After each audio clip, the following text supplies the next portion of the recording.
David, in the press conference about a week ago, you were asked what kind of time you were looking for in New York, and you said, well, you've run 144, and you run 143 this season. You'd like to run 142. Is that kind of where you're still looking for tomorrow?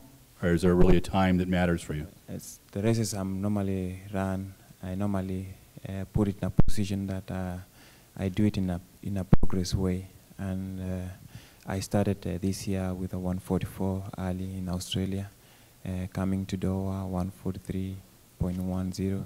So I'm looking forward, to do something better than that and to better my time. A lot is expected of you from your country, I'm sure. Can you describe sort of the level of intensity of the fans in Kenya and even from track fans around the world as you approach London? Well, I know people are expecting a lot, especially when it comes to people who have already performed well in terms of running fast time and of course being the world champion, reigning world champion. And this is Olympic year. People are always expecting good performance from me.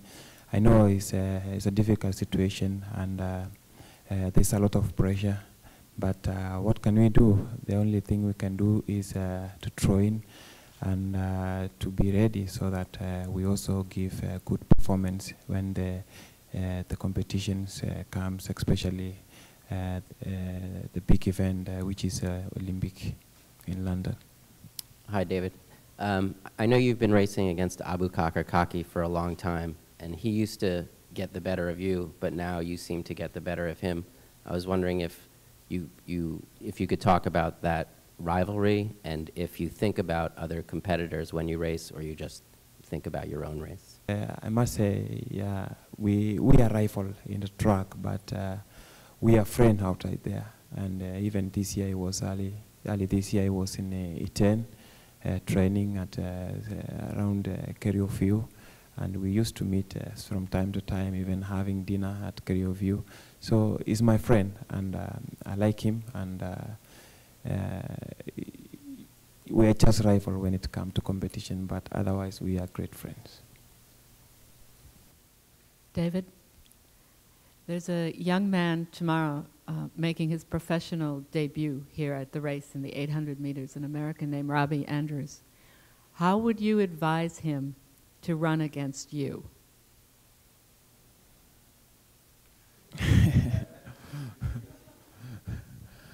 Wow. Yeah, normally athletes normally comes, especially the 800 meters, normally comes to me and ask question, how do you normally run? How do you normally train?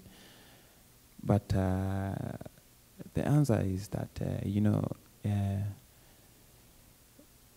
it's depend. It's your determination. Yeah, how you train, how you relate your training and your competition.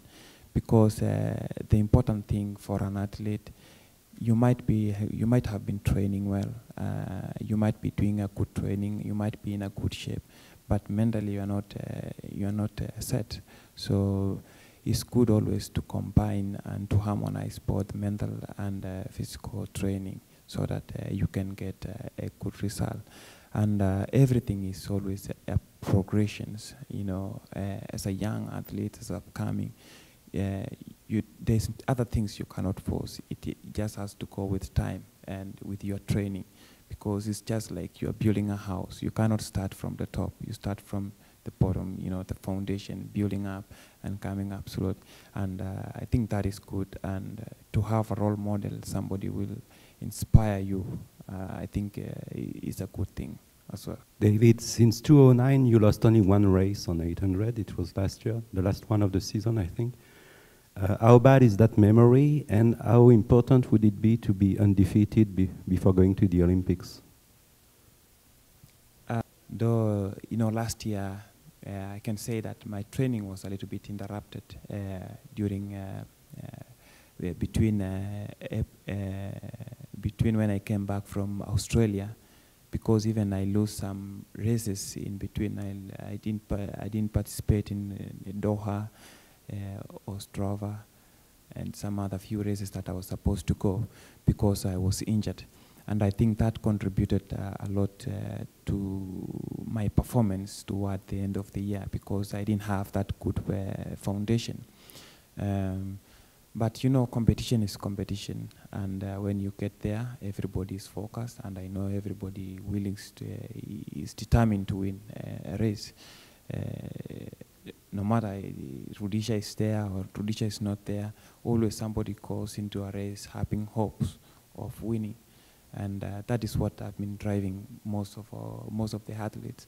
And I can just say that was that day, and it always happened, because this is a competition where the best athlete of the day wins. David, you said that young athletes come up and talk to you, asking advice on certain things. Who was kind of your role model? Who did you seek advice from? And are there other athletes that you still talk to today? Well, I can say that, you know, the first time when I joined Brother Column's camp, you know, I got experience, you know, to meet athletes like who are running well at the moment, at that time.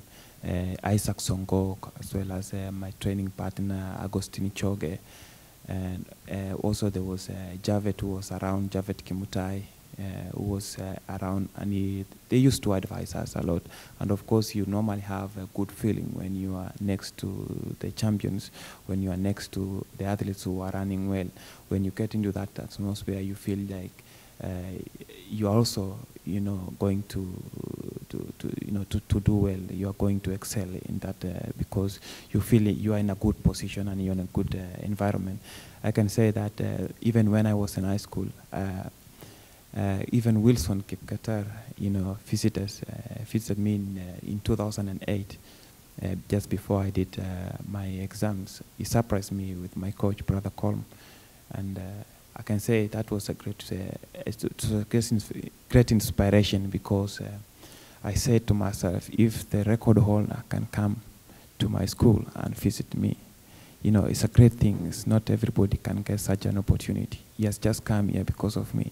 And I say, maybe I have a role and I have a responsibility, you know, to cultivate my career, because I think I am capable of even doing bigger and achieve big things in the future. How do you tailor your training knowing that you want to run a fast time tomorrow while still keeping the London Olympics in mind and still running fast now versus peaking in August for the London Olympics? Well, I can say that, as I said earlier, that normally I try to put my races together with my training as a progression. And I can say that in March I did 144. Coming May I did 143. And I think now the Olympic is approaching. It's about a month and a few days. And I think now this is the right time, you know, to pick, because it's not too far. Because you can see that I only have here, and of course go back to Kenya for Kenyan trials. And then after the Kenyan trials, I think I might have only one race. So it's like I'm remaining with two tomorrow and still one Grand Prix before the Olympic. So I think this is the right time to pick, and it's always good, you know, to go under something like 144, 142, to go under 143, which is something like 142. And this gives you confidence, of course, in the Olympic, so that you are in a position to even handle high pressure when it comes there, because you don't know sometimes. You know, Olympic is a tactical race. It might be fast, it might be slow, so that you'll be in a position to handle whatever situation that comes. Can you say a little bit about the role of technology in your training? Do you use much technological devices, whether it's training devices or GPS or Alter-G or any of these things, or does it just come down to just hard work on the track and on the trails? I could say only about technology. Kenyan training is a little bit different. People normally don't really focus about and really do about most about technology. But the only technology we are using ourselves is the GPS, to time the speed, the distance.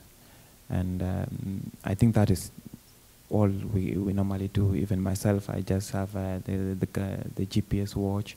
That is normally the basic, and the basic is just to measure the distance, the speed, and I think that is all. I don't even do the heartbeat or all these other things here.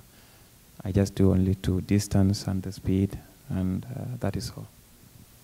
David, last year you won the World Championships, and you won it in 1:43.9, which for you was a pretty modest time.